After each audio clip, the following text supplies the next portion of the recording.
Welcome to Phone Transformer. In today's video, we're going to show you exactly how to delete spam on Android phone, step by step, so you can keep your device clean and organized. Now let's get started. Step 1. First, grab your phone and open the Messages app. Make sure you're using the latest version for the smoothest experience. Step 2. Within the Messages app, look at the top right corner of your screen and tap on the profile icon. This opens up your message settings and account options. Step 3. From the list of options, find and tap on Spam and Blocked. Here, you'll see all messages that were automatically marked as spam or blocked by you. Step 4. To delete a spam message, simply tap and hold the message you want to remove.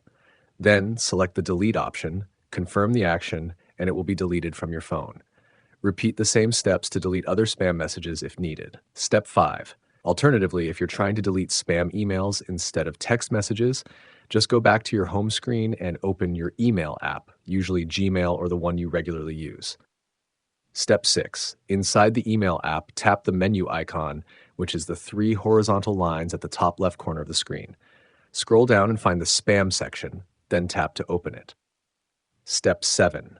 Once you're inside the spam folder, you'll see a list of all spam emails. To delete them, tap and hold one or select multiple emails you want to remove, then hit the delete button at the top. And that's it. You've successfully deleted spam from your Android phone. Thanks for watching, and please subscribe to the channel.